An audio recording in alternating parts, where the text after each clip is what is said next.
การนี้รับผิดชอบโดยอัตมาภาพพระสาธิตธีระปัญโยผู้อำนวยการสถาบันธรรมาภิวัตรสถาบันเพื่อเผยแผ่พระพุทธศาสนาส่งเสริมการศึกษาและพัฒนาสังคมตั้งอยู่ณที่พักสงฆ์สถาบันธรรมาภิวัตรบ้านซบเตินตำบลซบปาดอำเภอแม่เมาะจังหวัดลำปางรายการนี้ออกอากาศทุกวันอังคารใน2ช่วงเวลาคือตี 4ไปจนถึงตี 5ช่วงหนึ่งแล้วก็ตี 5เกิงไปจนถึง7 โมงเมื่อเช้าช่วงหนึ่งช่วงนี้เป็นช่วงที่2ของรายการออกอากาศผ่านทางสถานีวิทยุในเครือข่ายสถานีวิทยุคลื่นสีขาวเพื่อชาวประชาหลายคลื่นหลายสถานีหลายจังหวัดออกอากาศผ่านทาง Facebook Live ซึ่งเป็นไลฟ์สดของวัดไฝ่หินสถานีวิทยุวัดไฝ่หินแล้วก็ของท่านอาจารย์พระครูอภิวัฒนวิกรมบันทึกเทปเอาไปออกอากาศผ่านทางสถานีวิทยุเพื่อการศึกษาและพัฒนาอาชีพ Radio Network FM 99.50 เมกะเฮิรตซ์ของวิทยาลัยเทคนิคกฟผแม่เมาะทุกวันศุกร์ช่วงเวลา 8 โมงครึ่งไปจนถึง 10 โมงครึ่งบันทึกเทปเอาไปออกอากาศผ่านทาง YouTube ของอาตมาภาพพระสาธิตธีระปัญโยเอาไปออกผ่านทาง Facebook ของอาตมาภาพพระสาธิตธีระปัญโยแล้วก็เพจ Facebook ของสถาบันธรรมาภิวัตรซึ่ง3ช่องทางสุดท้ายทางหลังนี้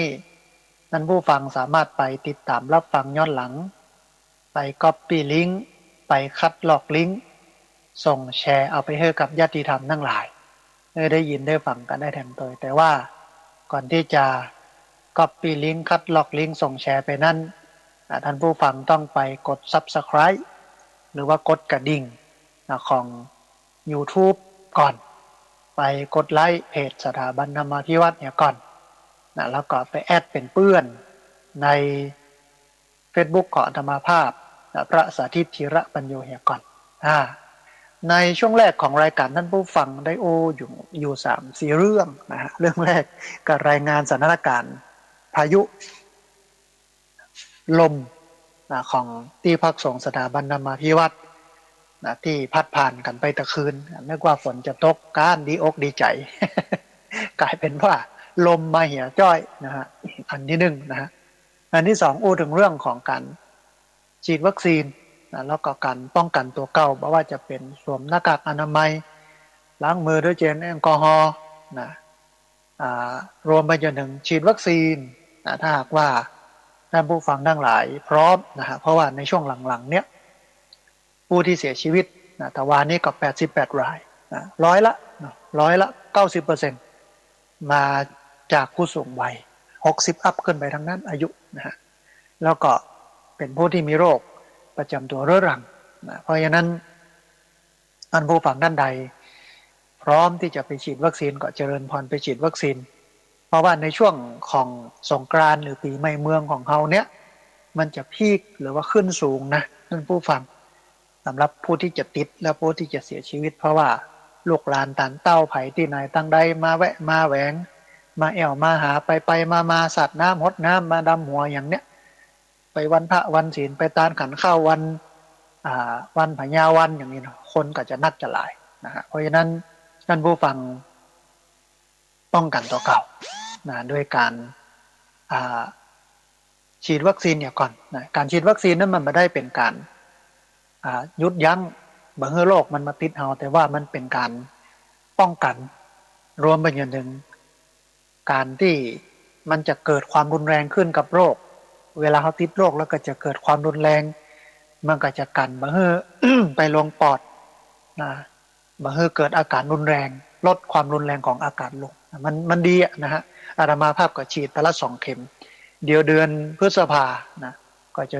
ฉีดเข็ม 1เป็นเข็มที่3นะฮะอันนี้ก็ประชาสัมพันธ์แล้วก็ได้อู้กันถึงเรื่องที่3คือเรื่องงาน1 ทศวรรษที่พักสงฆ์สถาบันธรรมาภิวัตรซึ่งจะมีขึ้นในวันที่17 สิงหาคมพุทธศักราช2565ที่จะถึงนะครับ2-3เดือนนะหลายเดือนนะในโอกาสนี้นะมาถึง10 ปีแล้วของที่พักสงฆ์สถาบันธรรมาภิวัตรก็คือแปลงกันตั้งแต่ปี2555นะมาแปลงที่นี่นะฮะโยมเปิ้นถวายที่ทำบุญนะแต่ไปก็เป็นที่ป่าสงวนแล้วก็ขอใช้ประโยชน์นะเข้าไปที่กรมป่าไม้เปิ้นก็อนุญาตให้ใช้นะฮะ15 ไร่นะแล้วก็แห่ง15 ไร่นั้นเป็นสวนนะสามารถทำเป็นสวนได้อะไรอย่างได้นะ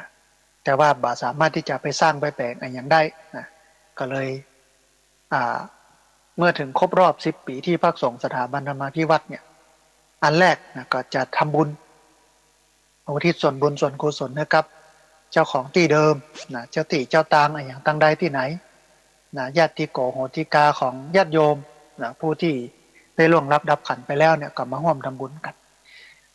อาจจะเชิญท่านผู้ว่าท่านรองผู้ว่าหรือท่านในอำเภอปลัดอำเภออันนี้ก็แล้วแต่ว่าใครจะมาได้บ่มาได้นะฮะ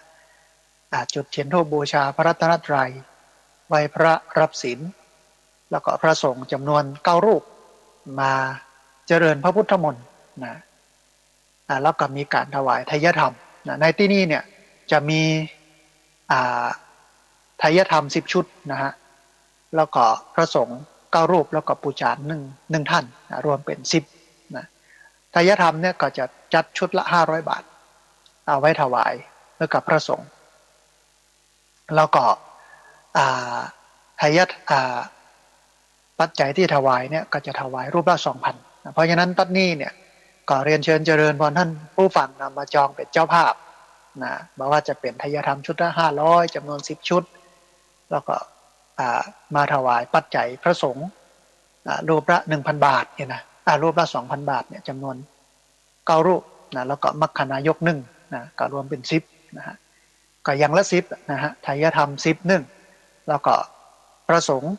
นะ10 นึงเนาะแฮมอันนึงก็คือเมื่อพระสงฆ์เจริญพระพุทธมนต์ถวายไทยธรรม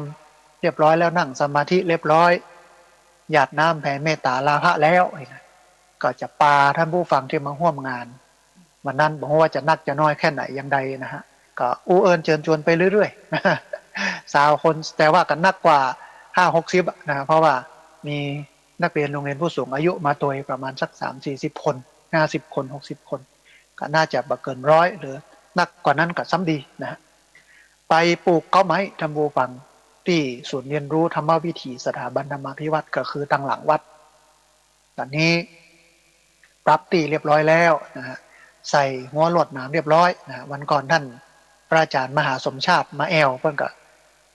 มีการไลฟ์สด แอลพอตี้พอตางอย่างนี้นะฮะก็จะเตรียมขุดหลุมไว้เอามาปลูกก้าไม้นะซึ่งก็เป็นก้าลำไยก้ามะฝางนะก้าลิ้นจีก้าแอปเปิลสตาร์อย่างนี้เป็นต้นนะเก้าไม้ที่มันบาพัดใบที่มันเป็นใบเมื่อมัน5 ปี10 ปีก็เป็นใบติดกันหมดบาพัดใบอย่างเงี้ยนักศึกษามหาวิทยาลัยเชียงใหม่เวลามาเข้าค่ายก็จะได้ใช้ท่านกางคดกางเต็นท์นอนนะสบายสามเณรโรงเรียนบาลีสาธิตศึกษาก็กางคดกางเต็นท์นอนท่านนะฮะก็ตัดนี้เนี่ยถ้าผู้ฟังก็เชิญชวนถ้าผู้ฟังมาเป็นเจ้าภาพกล้าไม้นะจำนวนกล้าละ200 บาทนะ200 บาทนี่อู้ถึงยาวนะ อู้ถึงเรื่องของการทักษะอู้ถึงเรื่องของการขุดหลุมโดยอย่างโดยมันนักนะฮะใจหลายอย่างอยู่แต่ก็ถ้า200นี่ก็จะพอดีนะเฮ้ยญาติโยมทั้งหลายมาร่วมปลูกกันด้วยท่านไหนมาได้ก็มาเนอะมาร่วมปลูกกันท่านไหนมาบ่ได้ก็ส่งปัจจัยมาร่วมทำบุญนะสำหรับก้าต้นไม้ก้าละ200 บาทรวมไปจนถึงไทยธรรม10 ชุดชุดละ500แล้วก็พระสงฆ์10 รูปนะแล้วก็รูปละ2,000เนี่ยท่านผู้ฟังสามารถร่วมทำบุญกันได้ที่บัญชีธนาคารของที่พักสงฆ์สถาบันธรรมาภิวัตรเป็นธนาคารกรุงไทยสาขาประตูชัยนะของที่พักสงฆ์สถาบันธรรมาภิวัตรหมายเลขบัญชี5360755318นะ5360755318เป็นบัญชี ธนาคารกรุงไทยสาขาประตูใจของที่พักสงฆ์สถาบันธรรมาภิวัตรหมายเลขบัญชี5360755318หลังจากที่ปลูกต้นไม้แล้วก็มาพักรับประทานอาหารกันมากินข้าวกินปลากันยังกันกินข้าวกินปลาเสร็จเรียบร้อยแล้วก็บ่ายโมงก็เปิดเวทีเสวนา1 ทศวรรษ10 ปีที่พักสงฆ์สถาบันธรรมาภิวัตรคุณค่าและความหมายความดีความงามต่อสังคมคุณค่าความหมายความดีความงามต่อสังคมก็อาจจะเชิญถึงวิทยากรภายในภายนอกมาอู้ว่าได้ประโยชน์อย่างพ้องจากที่พักสงฆ์สถาบันธรรมาภิวัตรในโอกาสที่ผ่านมานี้นะฮะได้อย่างใดพ้องก็ได้มาร่วมอู้ร่วมเอ่ยได้แสดงความคิดเห็นกันนะแล้วก็รวมไปจนถึงทิศทางตั้งหน้าของที่พักสงฆ์สถาบันธรรมาภิวัตรโดยในวันที่17 สิงหาคม2565นั้นก็จะมีกระเป๋าผ้าตอนนี้คือลูกศิษย์ออกแบบอยู่นะฮะเป็นกระเป๋าผ้ากระเป๋าหิ้วน้อยๆเอามาให้ญาติโยมได้ปูจา100 บาทนะแล้วก็จะเอาปัจจัยทั้งหมดที่ญาติโยมได้มาร่วมบุญพระป่าได้มาร่วมบุญอย่างกันเนี้ยเอาไปจัดตั้งมูลนิธิสถาบันธรรมาภิวัตรเป็นทุนสมทบทุนจัดตั้งมูลนิธิสถาบันธรรมาภิวัตรเพราะว่าถ้าเป็นมูลนิธิแล้วเนี่ยมันเป็นนิติบุคคลสามารถไปทำนิติกรรมตลอดจนถึงขอรับงบประมาณจากญาติโยมทำบุญมาก็จะออกใบอนุโมทนาบัตรให้ได้รวมไปจนถึงของงบประมาณจากหน่วยงานต่างๆของสสสสปสชสชกองทุนนั้นกองทุนนี้ที่มันมีอยู่ในประเทศนี้เอามาทำประโยชน์กับพี่น้องชาวบ้านบอกว่าจะเป็นเรื่องการศึกษาเรื่องทรัพยากรธรรมชาติสิ่งแวดล้อมเรื่องสุขภาพเรื่องผู้สูงวัยผู้พิการผู้ด้อยโอกาสอย่างต่างๆที่อยู่ในข่ายพัฒนาสังคมก้าวด้านของสถาบันธรรมาภิวัตรเอามาทำกันได้เลยเพราะฉะนั้นเรียนเชิญเจริญพรท่านผู้ฟังที่ฟังอยู่มาร่วมบุญกันเป็นเจ้าภาพภัตตาหารน้ำปานะลงทานเอามาเลี้ยงญาติโยมมาร่วมบุญพระป่ามาร่วมบุญปลูกต้นไม้มาร่วมบุญไทยธรรมแล้วก็ร่วมบุญถวายปัจจัยถวายพระสงฆ์ด้วยกันนะฮะอันนี้ก็เป็นเรื่องที่ได้อู้เอ่ยผ่านไปและแห่งเรื่องนึงซึ่งเป็นเรื่องสุดท้ายแต่กี้ได้อู้ค้างไว้นะได้อู้กันถึงเรื่องของอันซาวบทเรียนชีวิตที่เริ่มเข้าใจเมื่ออายุนักขึ้นได้อู้ไป10 ข้อในช่วงที่แล้วในช่วงนี้ก็จะอู้เพิ่มแห่ง10 ข้อแต่ว่าก่อนที่จะอู้เพิ่มแห่ง10 ข้อเนี่ยเดี๋ยวเรามาทวนกันก่อนให้มันแน่นนะเหมือนกับโกงอะเวลายิงโกงเนี่ยจะให้มันไปไกลก็ต้องห้าวมาทางหลังนักๆยิ่งดึงมาทางหลังยิ่งห้าวมาทางหลังนักๆเนี่ยมันก็จะไปทางหน้าได้ไกลเหมือนกันเวลาเขาจะไปทางหน้าก็ต้องมาทบทวนก่อนเพราะว่าอันนำเข้าข้อมูลเนี่ยเพื่อได้เช็คอินเพื่อได้รู้ข้อมูลเพื่อได้เข้าใจข้อมูลกันเฮียก่อนแล้วก็จะเดินไปทางหน้าได้ตั้งหลังชัดต่อใดตั้งหน้าก็ชัดต่ออันถ้าหลังบ่ชัดหน้ามันก็บ่ชัดเนาะตะกี้ได้อู้ไป10 ข้อท่านผู้ฟังถึงซาบทเรียนที่เราจะได้รู้เมื่อที่เรามีอายุนักขึ้นสูงขึ้นอันแรกเลยเพื่อนบอกว่าเวลาชีวิตลดน้อยลงไปถึงวันเราควรเลิกเสียดายอดีตได้แล้วจะไปล่ำเละล่ำไรถึงอดีตนะจะไปเสียดายกับอดีตกับเรื่องความหลังอย่างบอกอะถ้าคนเฒ่าถ้าเฒ่าแล้วเนี่ยก็จะชอบของขมชมของเก่าเล่าความหลังผิวหนังเหี่ยวเยี่ยวไม่พ้นตัว คนเฒ่าเนี่ยชอบล้ำลึกความหลังเพราะนั้นนี่ก็เวลาชีวิตมันลดน้อยลงนะเราก็ควรเลิกเสียดายกับอดีตเนาะอันที่สองเป็นเรื่องความสุขความสุขนั้นมันบ่ได้เกิดจากเฮาเนี่ยมีเท่าใดแต่ความสุขนั้นอยู่ที่เฮาปอเมื่อใดความสุขบ่ได้เกิดจากมีเท่าใดแต่ความสุขอยู่ที่เฮาปอเมื่อใดเหมือนกับคำกรที่อาตมาภาพได้อู้ไปบอกว่าความไม่พอใจจนเป็นคนเข็ญพอแล้วเป็นเศรษฐีมหาศาลจนทั้งนอกจนทั้งในมิได้การจงริอ่านแก้จนเป็นคนพอพอใจในสิ่งที่ตนมี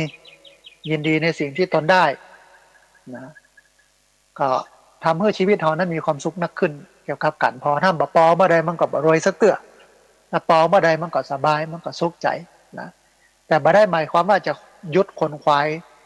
ในการพัฒนาชีวิตให้มันมั่งมีใจนะก็ยะไปนะตามเหตุตามปัจจัยนะอันนี้อันที่สองเนาะเรื่องที่สามได้อู้ถึงเรื่องของการบอกว่ามีพบก็มีพรากนะมีจากมีลานะมีมามีไปสิ่งเหล่านี้เป็นเรื่องธรรมดาที่ต้องเกิดขึ้นกับเฮาผู้คนท่านผู้ฟังเฮาก็จะต้องฝึกให้มันชินวันหนึ่งมันจะวนมาหาเฮาอย่างแน่นอนนะเรื่องของการมีพบมีภาคมีจากมีลามีมามีไปเนี่ยสักวันหนึ่งมันก็จะมาปะมาพบเฮาแน่นอนหรือว่าเฮาต้องเจอนะการสูญเสียปิยชนคนอันเป็นที่ฮักของเป็นที่ฮักมีจากมีลามีพบมีภาคมีเจอบ่เจอมันเป็นเรื่องธรรมดาต้องฝึกให้ชินนะแถมอันหนึ่งก็คือเพิ่นบอกว่าสิ่งใดที่เฮาควบคุมมันบ่ได้สิ่งนี้กำลังสอนให้เฮานั้นปล่อยวางแต่ที่จริงแล้วบ่มีอะไรอย่างที่ควบคุมได้สักอย่างอย่างที่เคยยกตัวอย่างไปว่าผมมันอยู่กับหัวเฮายังบังคับมันบ่ให้มันงอกได้ ยังบังคับมันบ่ให้มันงอกบ่ได้ผิวหนังมันอยู่ในผิวของเฮาอ่ะมันอยู่กับเฮาติดเนื้อติดตัวเฮาแท้ๆเฮาก็บ่สามารถที่จะบังคับบัญชาบ่ให้มันเหี่ยวมันย่นมันกระมันกร้านได้แข้งขามันอยู่กับเฮาก็บ่สามารถที่จะบังคับบัญชาบ่ให้มันเจ็บมันปวดมันกระดะกระด้างได้นะเพราะฉะนั้นทุกอย่างมันเป็นธรรมดานะเป็นสัจธรรมสิ่งหนึ่งที่เราจะทำได้กับสัจธรรมคือเข้าใจเมื่อเข้าใจแล้วเราก็จะปล่อยวางปล่อยมันก็จะบางวางมันก็จะเบากักไว้ก็จะนักยึดไว้ก็จะนักกักไว้ก็จะตุกปล่อยวางว่างเว้นจึงเป็นสุขอันที่สี่เนาะอันที่ห้าเพิ่นบอกว่าใครจะอวดอันยังก็เป็นเรื่องของเขามันเป็นสิทธิ์ของเขาแต่เฮารักษาใจเฮานั้นบ่ฮื้อไปอิจฉาไผก็ปอนะไผจะอวดอันยังก็เป็นเรื่องของเขาสิทธิ์ของเขาแต่เฮารักษาใจของเฮาเนี่ยบ่ฮื้อไปอิจฉาไผก็ปอก็เป็นเรื่องธรรมดาของคนอวดลูกอวดเมียอวดผัวอวดบ้านอวดรถอวดอันยังตำแหน่งหน้าที่เปิ้นมีเปิ้นก็อวดนะอวดสร้อยอวดแหวนช่วงนี้ราคาแพงนะสร้อยทอง ทองแพงเนี่ยนะอวดสร้อยอวดแหวนอวดอย่างอวดนาฬิกาเนาะใครมีอย่างก็อวดกับมันเป็นสิทธิ์ของเปิ้นโลกมันเป็นเรื่องของเปิ้นแต่เฮาเนี่ยมันอยู่ที่เฮาเนี่ยพยายามรักษาใจเพื่อไปอิจฉานะไม่ใช่ว่าอ๋อมันได้ดีย้อนมันปะเลาะเก่งนะกะ ชอบครับพี่ดีครับผมเหมาะสมครับท่านเนี่ยโอ้ไอ้นี่มันลิ้นกระดาษทรายน้ำลายสลักอย่างนี้ มาต้องอนุโมทนายินดีกับเปิ้ลนะเวลาหันเปิ้ลได้ดีไปจะว่าอ๋อมาลังไปลักกายาบ้าอย่ากล้าเนี่ยยินดีเตอเนออนุโมทนาตัวนะมันเป็นบุญอย่างหนึ่งนะเปิ้ลท้องว่าอนุโมทนาใหม่ยินดีพอใจในเมื่อคนอื่นได้ดีหรือว่าคนอื่นทำดีนะเพราะนั้นมันเป็นเรื่องของเปิ้ลมันเป็นสิทธิ์ของเปิ้ลที่เปิ้ลจะอวดในสิ่งที่เปิ้ลมีนะที่เปิ้ลหิหามาได้นะเอาก็อนุโมทนายินดีพอใจตัวพยายามรักษาใจเฮาบ่เฮือไปอิจฉาบ่เฮือไปตาฮ้อนบ่เฮือไปข่อยเปิ้นนะก็ยินดีกับเปิ้นก็พอถึงวันนี้ข้อนี้คนทำยากในสังคมไทยนะซึ่งที่แท้เป็นสังคมพุทธซึ่งก็เป็นสังคมพุทธบ่พูดบ่ฮู้ พูดแท้บ่แท้บ่ฮู้นะคนมันอิจฉากันนักหรอกหันไผได้ดีหันไผเจริญรุ่งเรืองบ่ได้หันไข่มีข้าวมีของมีสมบัติพัสถานบ่ได้คอยเปิ้นนะไปใส่ลายป้ายสีเปิ้นอย่างเปิ้นก็มีบางเตื้อนะฮะบล่างมันกายาบ้ากะหาว่าไปสปะนะฮะเพราะฉะนั้นใครจะอวดอันยังก็เป็นเรื่องของเขามันเป็นสิทธิ์ของเขา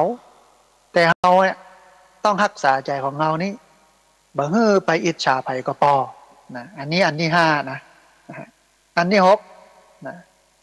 เพิ่นบอกว่าบ่มีไผเก่งไปเหี่ยกู้เรื่องบ่มีไผบ่เก่งไปเหี่ยกู้เรื่องเฮามีทั้งเรื่องเก่งแล้วก็บ่เก่งปะปนกันไปตึงเฮาตึงเขาที่จริงมันเป็นจิ๊กซอว์ต่อกันนะที่จะทำให้เฮานั้นได้มาต่อกันเอาแง่เอามุมที่เฮาบ่เก่งเนี่ย เปิดโอกาสให้คนอื่นเข้ามาต่อถ้าเรามีความเก่งอยู่เรากับเป็นเดือยที่จะไปต่อกับเปิ้ลนั้นเนี่ยมันทำให้เกิดการผสมผสานทำให้เกิดความมีพลังมันเป็นการกำจัดจุดด้อยมาเสริมจุดแข็งของเราเพราะฉะนั้นเวลาเขาบักเก่งบางเรื่องเขาก็ต้องได้กังวลคนเก่งเปิ้ลมีให้เปิ้ลมาทำเขาเปิ้ลมาเสริมเขาเก่งเรื่องนี้เขาก็ทำเรื่องนี้เนี่ยมันก็เปลี่ยนไปด้วยกันได้อันนี้อันอย่างที่6เนาะอย่างที่7เปิ้ลบอกว่าจะไปคิดเยอะเกิดวันนี้พ่อบอกว่าเขาจะอยู่ถึงวันหน้าวันตากอทำให้ดีแล้วก็ปล่อยวางก็พอนะจะไปคิดเยอะเกิดวันนี้เพราะบอกว่าเราจะอยู่ถึงก็ทำให้ดีแล้วปล่อยวางก็พอมันมีความหมายหลายอย่างนะฮะอันที่1ก็คือเราฮู้วันเกิดเราบอกฮู้วันตายเราบอกว่าวันหน้าวันตายจะเป็นอย่างไรแต่ทำวันนี้ให้ดีนะเหมือนกับเป็นวันสุดท้ายของชีวิตกูอย่างกูอันกูเรื่องแล้วก็ท้ายที่สุดก็ปล่อยวางเนี่ยเรียบร้อยละทำเรียบร้อยละก็ปล่อยไว้วางไปมันจะถึงบ่ถึงมันจะดีบ่ดีบอกว่าวันหน้าวันตาก็ว่ากันไม่เนี่ยมันก็ทำให้เราเกิดความสุขเราเกิดความสบายใจอันนี้คืออย่างที่7เนาะอันอย่างที่8เพิ่นบอกว่าอันนี้ขออภัยนะเป็นกรรมก็บ่ค่อยดีต่อใด เพิ่นบอกฮัดช่างแม่งพ่องฮัดช่างแม่งพ่องกับบางเรื่องในชีวิตเพราะบ่มีอะไรอย่างที่จะเป็นไปตามที่เราคาดหวังไว้ได้ตลอดนะฮะสิ่งที่เราคาดหวังไว้บางทีมันก็สมหวังบางทีมันก็บ่สมหวังบางเรื่องก็ได้บางเรื่องก็บ่ได้ก็เพราะว่ามันจะได้ไปเหตุกูเรื่องมันก็บ่เจตี้นะมันจะได้ไปเหตุกูอย่างสมหวังและปรารถนาทุกเรื่องเนี่ยมันบ่เจตี้นะเหมือนกับคำกลบทนึงที่เพิ่นบอกว่าหากเราได้ทุกอย่างดังที่คิดสิ้นชีวิตจะเอาของกองไว้ไหนจะได้บ้างเสียบ้างช่างปะไรกรรมของใครก็ของมันเท่านั้นเองหากเราได้ทุกอย่างดังที่คิดสิ้นชีวิตจะเอาของกองไว้ไหนกระแตนะท่านผู้ฟังเฮากึดไอ้หยังก็ได้อันนั้นกึดอยากได้ไอ้หยังก็ได้อันนั้นมาหมดบ่ฮู้ว่าจะเอาครัวที่ได้มานี้ไปไว้ที่ไหน เอาไปเก็บไว้ไหนฮะบ่มีที่เก็บท่านผู้ฟังเนาะมันก็ได้พ้องบ่ได้พ้องเป็นเรื่องธรรมดาของชีวิตก็ต้องเข้าใจตามเหตุตามปัจจัยอันนี้อันที่8เนาะอันที่9เพิ่นบอกว่าชีวิตเสียใจได้นะแต่อย่าเสียดายเสียใจนั่นก็มาเนิ่นมานานมันก็หายแต่เสียดายทั้งชีวิตก็ยังคงอยู่อย่างนั้นเพราะฉะนั้นต้องทำความเข้าใจ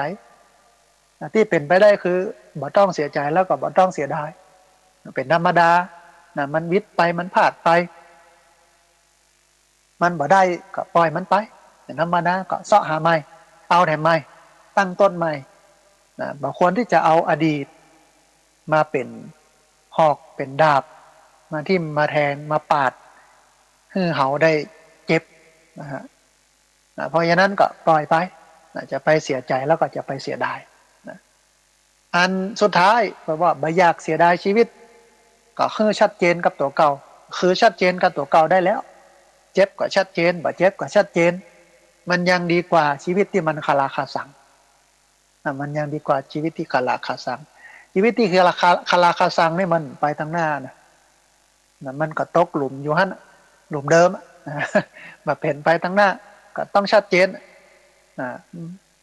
อาจจะชัดเจนกับอนาคตตัวเก่าว่าจะเอาอย่างใดจะเดินหน้าอย่างใดจะไปอย่างใดชัดเจนกับคู่ชีวิตเนาะใจบ่ใจแล้วก็คนนี้นะก็ตามสภาพอันนี้คือ10ข้อที่ได้อู้กันไปในช่วงแรกของรายการนะมาถึงช่วงที่2ท่านผู้ฟังก็ข้อ11จนถึงข้อ20นะฮะเห็น10ข้อในช่วงท้ายรายการก็จะเปิดสายเมื่อท่านผู้ฟังที่ฟังอยู่ทางบ้านได้โทรเข้ามาร่วมเอ่ยกันได้โทรเข้ามาร่วมแสดงกับเกิดความเห็นกันโดยแต่ว่าตอนนี้ฟังโทรมาเตือนเนอะเดี๋ยวรอเปิดสายท่านผู้ฟังที่ฟังได้โทรเข้ามาก่อนก็โทรนะฮะตะกี้ได้อู้ไปถึง10เรื่องนะ20ข้อคิดนะที่เมื่อเฮาแก่ตัวขึ้นแล้วเฮาก็ต้องได้พบกับเรื่องเหล่านี้ ควรทำความเข้าใจควรทำความรู้จักเรื่องเหล่านี้นะเรียบร้อยไปละนะมาถึงช่วงที่2ของรายการท่านผู้ฟังก็เอาแฮมซิปข้อหลังมาอูท่านผู้ฟังทั้งหลายได้ฟังกันนะข้อ11นะเพื่อนบอกว่าความคาดหวังนะคาดหวังไว้นักเท่าใดก็อย่าลืมเตรียมความผิดหวังไว้มากเท่านั้นตัวคาดหวังไว้นักเท่าใดก็อย่าไปลืมเตรียมความผิดหวังไว้นักเท่านั้นตัวเวลาเราคาดหวังมันก็มี2ทางคือสมหวังก็ผิดหวังสมหวังนี่ก็โอเคละสบายใจพอใจแต่ถ้าผิดหวังเนี่ยเราจะต้องทำใจนะต้องทำใจธรรมดานะมันแบบเป็นไปอย่างที่เราคิดมันแบบเป็นไปอย่างที่เราหวังเตรียมความพร้อมมาละในการรับความผิดหวังมันก็จะสบายใจเหมือนกับคนล้มบนฟูกคนล้มบนที่นอนบ่ได้ล้มบนดินบ่ได้ล้มบนสไตล์บ่ได้ล้มบนหินมันก็จะได้บาดเจ็บนักนะล้มบนสลีที่นอนมันก็สบายหรอกปุ๊บเนี่ยอาจจะเจ็บปวดท่านน้อยนี่น้อยหนึ่งก็เป็นอย่างลุกขึ้นมาได้มันก็เหมือนกับการต้องเตรียมความผิดหวังไว้เมื่อเฮาคาดหวังมันก็มี2อย่างเป็นเป้าคือความสมหวังและความผิดหวังสมหวังก็โอเคเดินหน้าต่อไปได้แต่ถ้าผิดหวังก็ต้องยอมรับมันแล้วก็เดินหน้าต่อไปแถมอันนี้ข้อที่11ข้อที่12ท่านผู้ฟังมันบอกว่าอันยังบัดใจของเฮามันอยู่บ่เมินอันยังที่เป็นของเฮาไก่แค่ไหนก็กลับมาหาเฮาอยู่ดีอันนี้มีความหมายดีข้อ12เนี่ยอันยังที่มันบัดใจของเฮาเนี่ยมันก็อย่าอยู่กับเฮาเมินมานานถึงคนด้วยเนาะถ้าเป็นกู้ชีวิตกันแต่มันก็อย่าอยู่ด้วยกันฮะเมินนานตันเปล่ากันไปของก็เหมือนกันยังก็อย่าอยู่กับเฮานะแต่ถ้าอย่างที่มันบ่ใช่ของเฮานะมันก็จะไปของมันเรื่อยๆแต่ถ้าเป็นของเฮาเนี่ยถึงแม้ว่ามันจะไกลแค่ไหนมันก็จะปิกมาหาเฮาอยู่ดีมันมีข้อคิดที่ดีนะสำหรับข้อนี้ที่เพิ่นบอกว่าอันยังที่มันบ่ใช่ของเฮาอยู่บ่เมินบ่นานนะอันยังที่เป็นของเฮาเนี่ยไกลแค่ไหนก็กลับมาหาเฮาอยู่ดีอันนี้ข้อที่12นะท่านผู้ฟังเนาะนะฮะข้อที่13เพิ่นบอกว่าเฮาและเขาเปลี่ยนแปลงไปถึงวันเลิกยึดติดกับภาพความจำเดิมๆได้แล้วเพราะอันนี้สะท้อนให้พ่อแม่ให้ผู้สูงอายุให้คนทั้งหลายได้เข้าใจกับลูกกับหลานคืออดีตเฮาหันลูกหลานเฮาเลี้ยงมากับมือหรออยู่กับเฮาก็มองว่าเขาเป็นลูกเป็นหลานนะภาพจำเดิมๆของเขาก็ยังอยู่กับเฮาว่าเป็นลูกเป็นหลานแต่นี่เขาเติบโตถึงวันเขาเปลี่ยนแปลงไปถึงวัน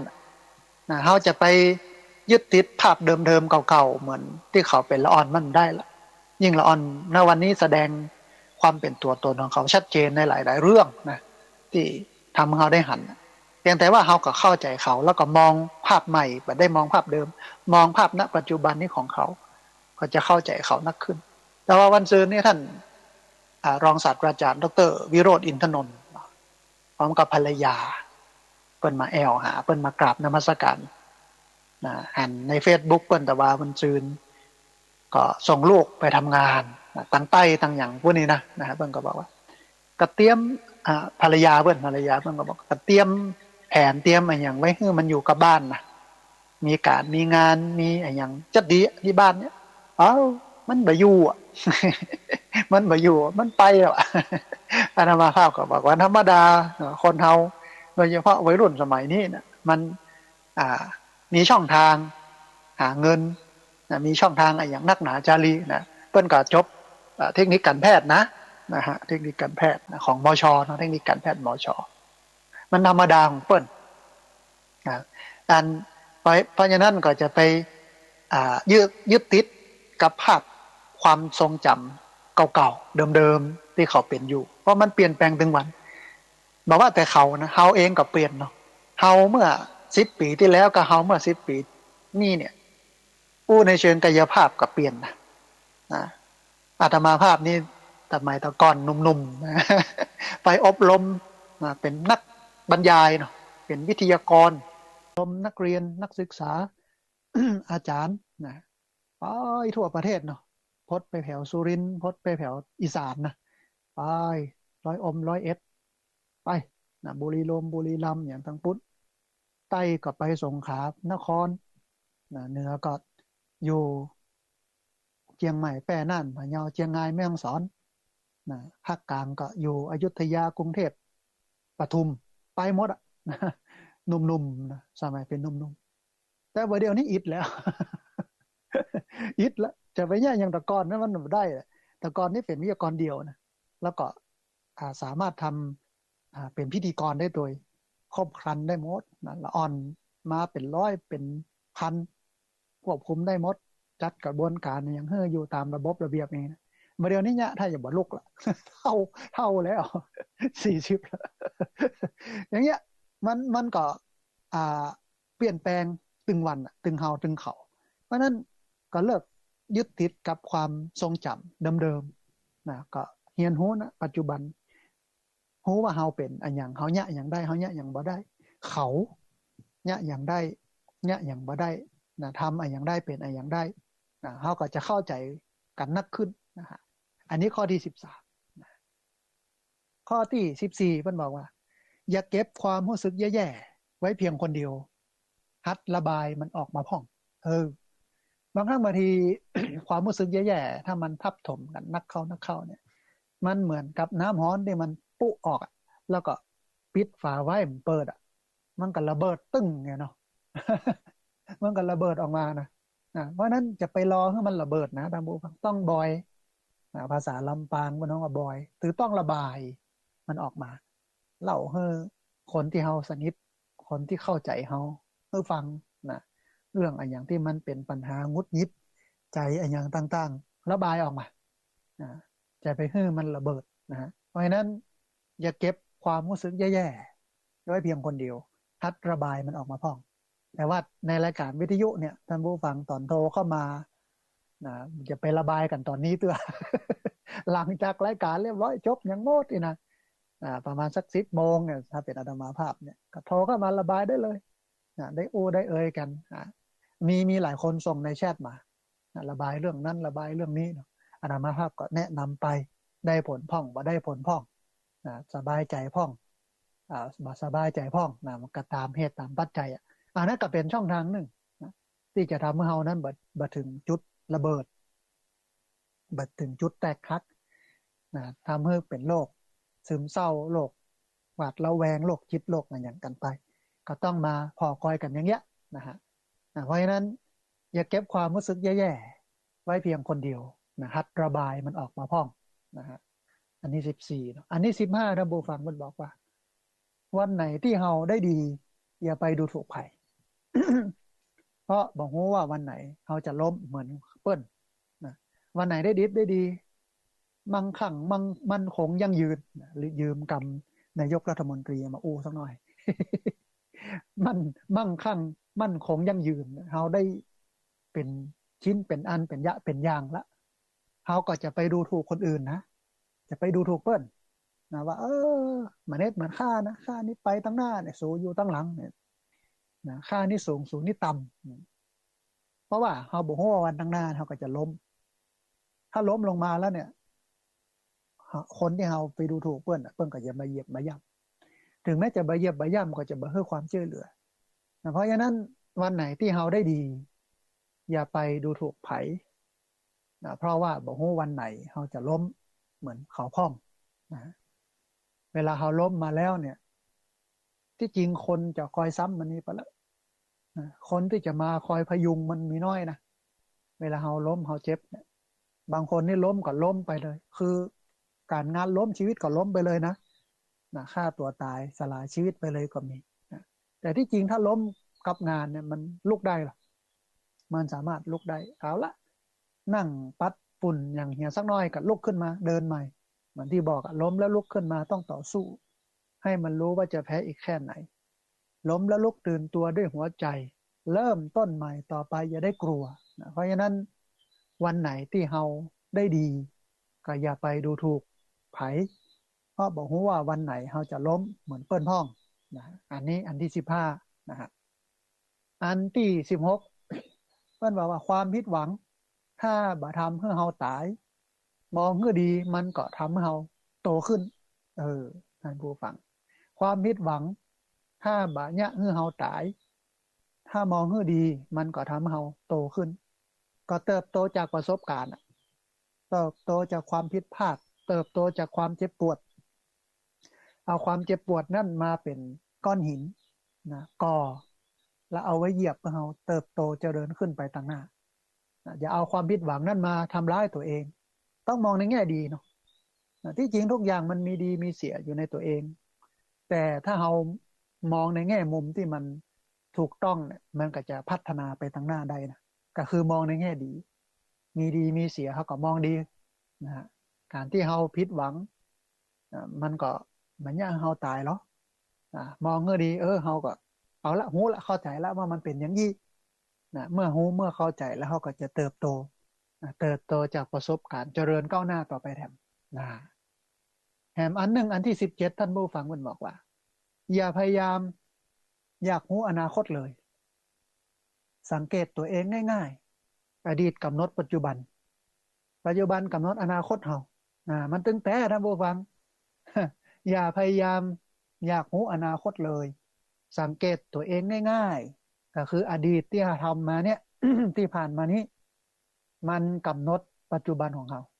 และปัจจุบันของเราเนี่ยมันกำหนดอนาคตนะเขาจะเป็นอย่างใดในวันหน้าเพิ่นเฮือพอ3-4 ปีนะหนังสือที่เขาอ่านนะคนที่เขาคบอย่างโมเนี้ยนะจำบ่ค่อยได้แต่จำได้2 ข้อเนี่ยอ่าหนังสือที่เขาอ่านคนที่เขาคบและพฤติกรรมที่เขาเนี่ยปัจจุบันมันบอกชัดว่าอนาคตเขาจะเป็นอย่างไรแต่ถ้าบัดเดียวนี้อ่านหนังสือการบริหารจัดการการลงทุนธุรกิจธรรมะนี่เนาะอยู่กับคนที่มีศีลมีธรรมคนที่อนาคตไปตั้งหน้านี่เนาะคนที่เขาคบนะแล้วก็พฤติกรรมแสวงหาความรู้พัฒนาตัวเองอยู่ตลอดกำหนดได้เลยว่าคนนี้มันจะเจริญแต่ถ้าขี้ค้านตื่นควายหนังสือบ่อ่านมัวเล่นมาลองตองแต่งกินเหล้าเมายาเล่นโทรศัพท์เล่นเกมมันขับคืนห้องเนี่ย อันนี้หันอนาคตแน่นอนว่าโอ้บัลุกละงานนี้นะไปบลอดนะอย่างนี้เป็นต้นเพราะฉะนั้นเพื่อนบอกว่าอย่าพยายามอยากรู้อนาคตเลยสังเกตตัวเก่าบ่อยๆอดีตมันกำหนดปัจจุบันปัจจุบันกำหนดอนาคตเขามันต้องไปเปิ่งหมอดูท่านผู้ฟังที่จริงก็น่ารำคาญนะสังคมไทยเนี่ยสื่อก็ออกแกะออกว่าเบิดหมอดูนั้นเบิดหมอดูนี้หมอดูกู้กับหมอดาวอย่างที่เพื่อนว่าเพื่อนก็บอกว่าอันนี้จะเกิดอุบัติเหตุกับดาราเนอะอ่ามันจะมีแต่บอกไม่ได้ว่าไผที่จริงก็ถ้าหูก็ไปบอกเพื่อนตรงๆเนาะ ไปบอกกับเจ้าตั๋วห้านว่าระมัดระวังเนอะ จะเกิดอุบัติเหตุนะเป็นอันเป็นอี้นะเพิ่นก็จะได้ระมัดระวังตัวอันนี้ก็เดาสุ่มไปนะหลายคนถ้ามันเป็นแต่โอ้แต่ดูนี่ก็ดารามันนักมันหลายมีนักมันจะเป็นสักคน2 คนก็เป็นไปได้นะหรือ5 คน10 คนเกิดเหตุอย่างเงี้ยมันก็เป็นไปได้แต่เวลาเกิดเหตุนะก็อย่าไปว่าเปิ้นแม่น ที่ผ่านมาก็หมอดูกันหน้าขำเวลาเกิดเหตุการณ์อะไรอย่างต่างๆมันก็บ่ตรงกับที่เปิ้นว่าเปิ้นอันนี้สักอย่างนะมันไม่ใช่พระพุทธศาสนาหมอดูเนี่ยมันเป็นนอกพระพุทธศาสนาแต่ที่จริงชาวพุทธเนี่ย บอกควรไปข้องแวะไม่ควรเป็นไปเอาไปอ่าเป็นไปยกเปิ้นเป็นครูบาอาจารย์นะหลีกได้หลีก หนีได้หนีเว้นได้เว้นหมู่หมอดูนะดูดวง หมู่เนี่ยโจกโชคสะเดาะเคราะห์ทับจอกสืบชะตาปู่จาเตียน รวมไปถึงเครื่องรางของขลังอย่างต่างๆเนี่ยแต่ก่อนนี่ก็มีจตุคามรามเทพมาจุให้เฮาได้ซื้อพอ ตลาดวายแล้วก็เอาชูชกมานะตลาดไว้แล้วก็เอาตุ๊กตาลูกเทพมานะตอนนี้อย่างมีอย่างยักษ์ท้าวเวฬุวัน เนี่ยมันเป็นสินค้าทางการตลาดของคนคนที่ ตัวบตันกับระบบนี้ก็วิ่งตัวเสาะหานะอย่างน้อยถ้าจะรวยเนี่ยคนที่ขายเนี่ยรวยแน่นอนคนที่ทำขายนี่นะ นะคนซื้อบ่รวยคนซื้อก็จนไปติ๊กๆคือในพระพุทธศาสนามันมีไผดลบันดาลมันมีระบบดลบันดาลในพระพุทธศาสนาดีชั่วมันอยู่ที่ตัวทำสูงต่ำมันอยู่ที่ทำตัวนะเป็นเหตุเป็นปัจจัยสร้างเหตุดีก็ได้ผลดีสร้างเหตุชั่วได้ผลชั่วทำอันใดได้อันนั้นนะจะไปสะเดาะเคราะห์สะเดาะนามอย่างกรณีข่าวที่ผ่านมาก็เฮาหันแล้วนี่มันชัดแล้วนี่นะพระที่เปิ้นเป็นหมอดูดังๆนะฮะเปิ้นกันลืมถ้าจะลืมดูดวงตัวเก่าก็เป็นข่าวนะหลายคนก็ไปแกะสติกเกอร์ที่ติดอยู่หลังรถเนี่ยออกละนะว่าแต่ก่อนนั้นไม่ได้ติดเองแล้วมันมาติดฮื้อโลกถ้าไปจอดในวัดมันก็มาติดฮื้อหรอเนี่ยอย่างเงี้ยเป็นต้นนะผู้ฟังเพราะฉะนั้นอดีตมันกำหนดปัจจุบันมันกำหนดอนาคตเฮานะแถมอันหนึงอันที่18ท่านผู้ฟังเพิ่นบอกว่าพ่อแม่ตายก่อนเฮาเป็นเรื่องธรรมดา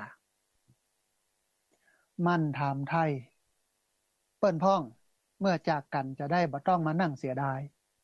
นะเคาะบอกลักกับฝ่าโลงอ่ามันเป็นอย่างนั้นแต่นะก็ตายไปแล้วเนี่ยท่านผู้ฟัง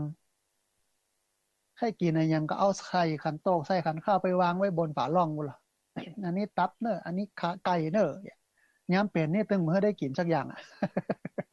อยากขยากแต่เมื่อได้กินนะตายไปนี่ได้กินหมดก็อย่างเขาป่วยเนี่ยอยู่โรงยาเนี่ยอันอย่างดีๆเอามาให้กินหมดมันกินบ่ได้มันลำอ่ะนะแต่ยามอยู่ดีมีสุขในตึงได้กินคำแล้วคนเฮานั้นยามพัดพรากจากลามันจะมีคุณค่าและความหมายอย่างอาตมาภาพสอนละอ่อนเสมอว่าความกตัญญูเนี่ยต้องทำวันนี้อย่าไปรอเนอะว่า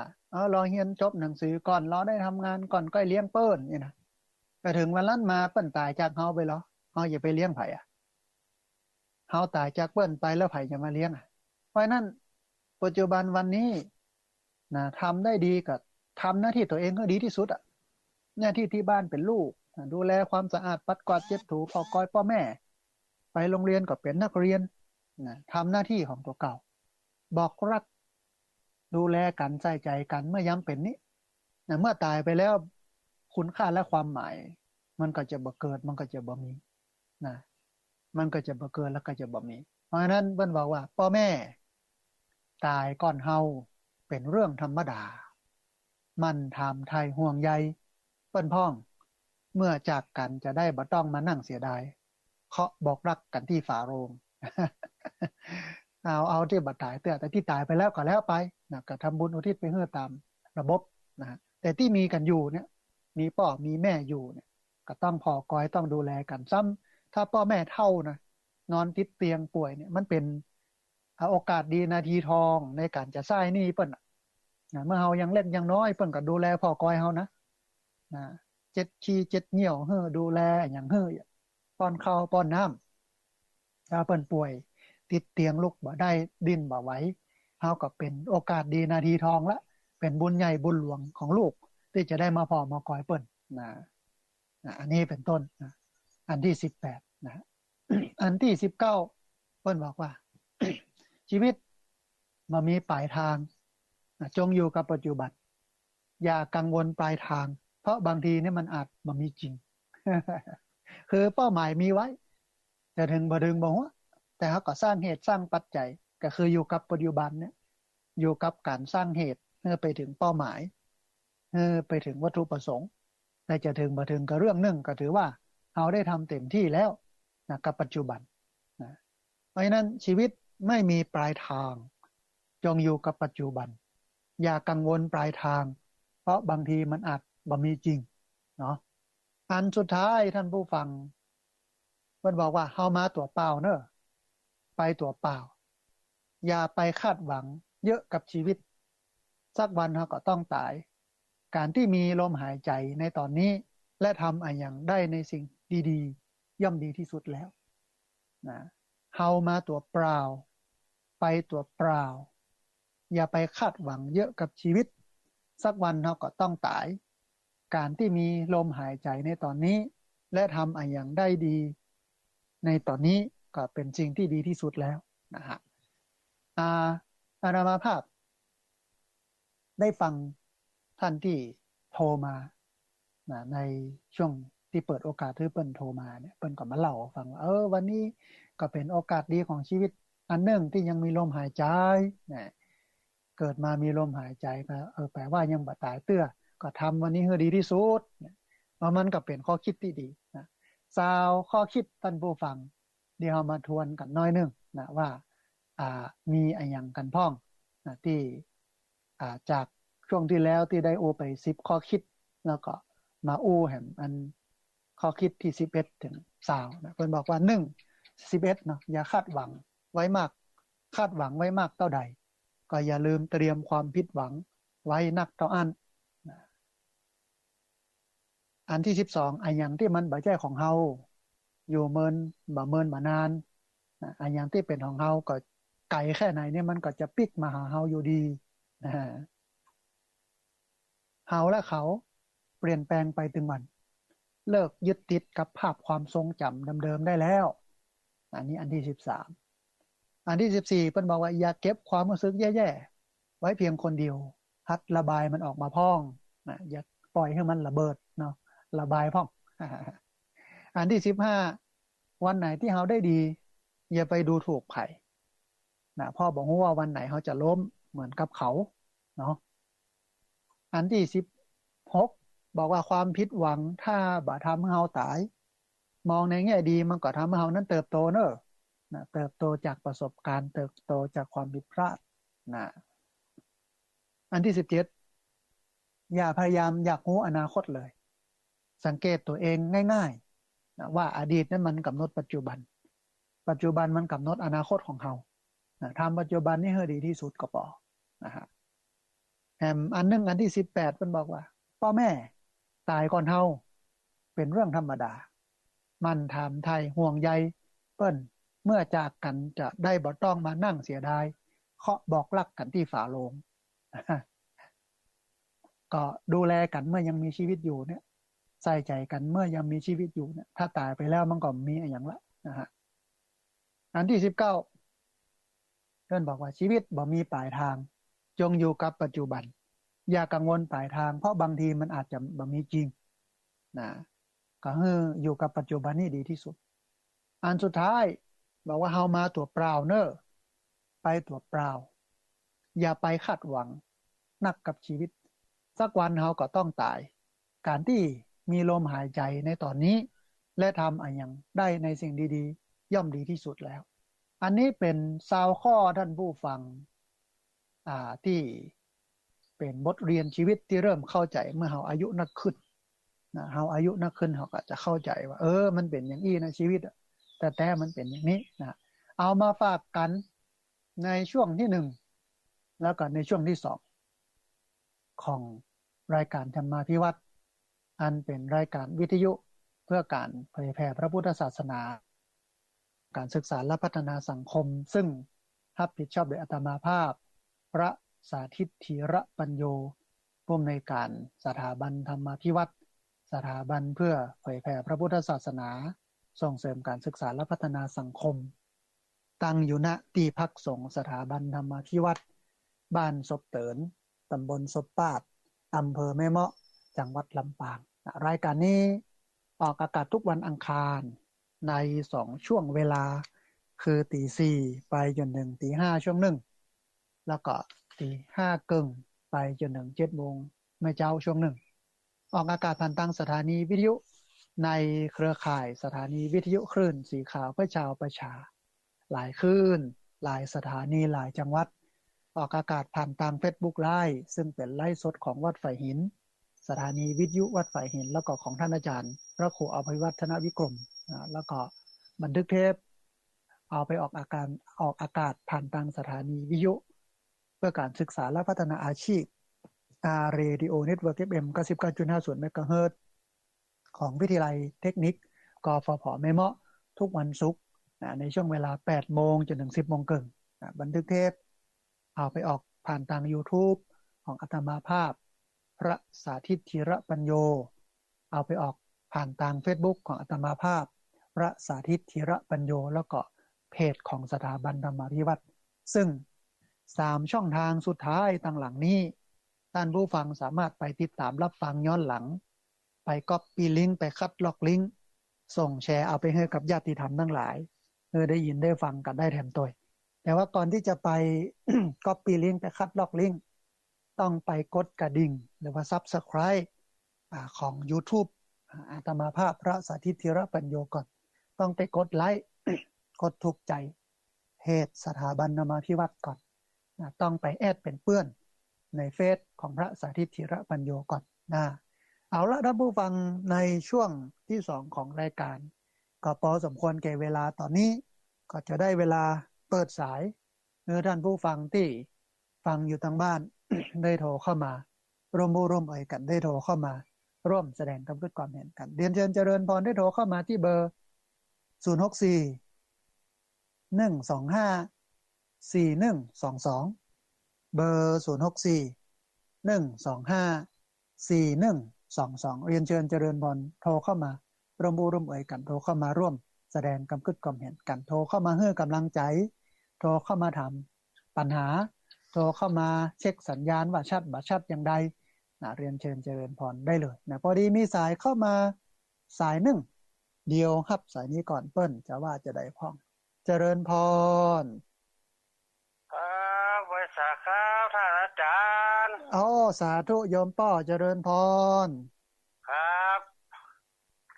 ข้อที่8เนาะถ้าได้กูยังหัวไปไว้ไหนเนาะ บ่มีติไว้นะโยมป้อนะเนาะครับคนเฮาก็ได้พ้องเสียพ้องเป็นเรื่องธรรมดาของชีวิตเนาะแม่นครับจะได้กูยังนี่หัวไว้ไหนแต่เนาะแม่นโกดังบ่พอเก็บกันเนาะครับข้อที่12แฮมเนาะข้อที่12แถมนะฮะ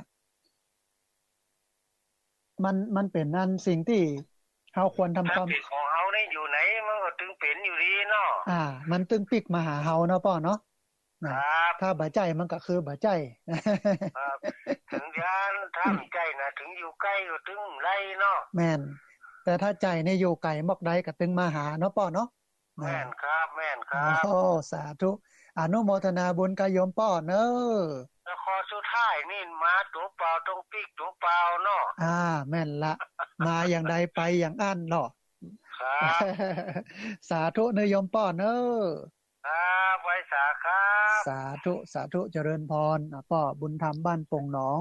เมียงป่าเป้าเจียงไฮ้ฟังแล้วแกจดด้วยนะจดแล้วก็ได้อยู่ประมาณสัก3ข้อเนี่ยเอามามาอธิบายขยายความต้องอนุโมทนาบุญกับป้อบุญธรรมโดยที่ตั้งใจฟังแล้วก็จดเป็นข้อชื่นใจแท้ๆนะฮะวันนี้มีสายเข้ามาแทนสายหนึ่งเดียวครับสายนี้ก่อนเปิ้นจะว่าอย่าได้พ้องเจริญพรไว้สาท่านมหาครับสาธุโยมป้อเมืองน่านที่ตับแล้วพังที่จะเจ้าบ่ชอบวันนี้มีสลักประโยชน์นี้ครับสาธุเจริญพรเมืองน่านเป็นได้พ้องตะคืนฟ้าฝนโยมป้อมันเจ้าจะฝนตกขนาดนักเลยครับนี่ครับพร้อมจอดฟังเทศอยู่ครับจมเย็นเป็นสุขรู้นี่ครับดีละที่มันตกจะได้เย็นเนาะป้อเนาะครับฟังฝนไว้ฟังเทศไว้มันพวกบ่มีการจอดจันนี่ล่ะมันจะกินจะไกลเขาฟังเทศฟังธรรมครับสุขใจดีเนาะป้อเนาะครับกินใจดีเฮาแนะนำทำกันสอนเฮาบ่ได้คิดได้อ่านเฮาคิดถึงน้ำถึงธรรมถึงบุญนี่ครับสาธุยินดีโยมป้อขอเฮ็ดเต้าก็เฮาสิทำเนี่ยเป็นหลักนะครับพระอาจารย์ครับเจริญพรยึดหลักศีลธรรมนี้ให้เป็นเครื่องเดินของชีวิตเนาะป้อเนาะครับมันก็เฮาก็จะได้อยู่เย็นเป็นสุขเฮาบ่ได้คิดอ่านหยังโรคภัยไข้เจ็บเฮาบ่ต้องคิดละคิดถึงสิ่งทำอย่างเดียวครับพระอาจารย์ครับสาธุอนุโมทนาบุญกับโยมป้อเด้อสาธุใจอันท่านมหาเด้อเคยอยู่ดีมีสุขอายุมันยืนยาวครับสมองสมใจแก่บ่สุขกายใจพอออกมาต่อไปครับสาธุเจริญพรโยมป้อหนานจากเมืองน่านอำเภอนาน้อยจังหวัดน่านตะกี้เนี่ยสายแรกจากเวียงป่าเป้าเจียงไฮ้สายที่2จากจังหวัดน่านมาดูสายที่3ท่านผู้ฟังว่าโทรมาจากที่ไหนตั้งใดเจริญพรสายเจ้าสาธุโยมแม่จากเมืองลี้เนาะโยมแม่เนาะแม่จาก อำเภอลีบ้านบวกแม่หลงแม่หลงบ้านบวกเมืองลี้ละปูนนะสัญญาณเป็นได้ฟ้องโยมแม่ฟังมาเจ้าละชัดเจนเนาะแม่เนาะเจ้าชัดเจนโอ้สาธุม่วนอกม่วนใจอนุโมทนาบุญกับแม่หลงเมืองลี้นะแม่เนาะเจ้าสาธุสาธุเจริญพรแม่หลวงเมืองลี้ละปูนนะสายที่3จากละปูนสายแรกจากเชียงไฮ้สายที่2จากเมืองน่านสายที่3จากละปูนลองมาดูสายที่4นะเรียนเชิญเจริญพรนะท่านผู้ฟังเด้อที่เบอร์064 125 4122เบอร์064 125 4122เวลาแหลมประมาณ30นาทีได้ทำลายสายท่านผู้ฟังต้องกลัวนะโทรเข้ามาได้เลยนะฮะพอดีมีสายเข้ามาแถมสายหนึ่งเดียวครับสายนี้ก่อนเปิ้นจะว่าจะได้พ้องเจริญพรไว้สาเจ้านี่ก็ละปูนมาแค่หนาก่อสร้างนะสาธุเจริญพรจำเสียงหลงได้จำได้โยมแม่จำได้แม่จันสีแม่จันสีบันประกอบกันนะเจริญพรอาจารย์ห้องไม่หลงนี่ได้เพราะอนุรักษ์ยองหน่อยเหรอลุงจันสีอ่ะได้แม่หลวงจันสีเนาะนี่ดีกว่าเพราะอาจารย์40 บาทเตาร้านคุณหน่อยร้านธนกรเลยวิดีโอกันแต่ธนกรลึกหรือแล้วกำกุลมันเนี่ยฟังชัดที่พอเนี่ยนะขอกูเข้าประดิษฐ์เอาที่พอกแลก่อนเถอะมันได้เนาะจะได้เอาไปปฏิบัติในชีวิตประจำวันเนาะดีอาจารย์นี่มันกู้ถึงนักเรียนใหม่ไง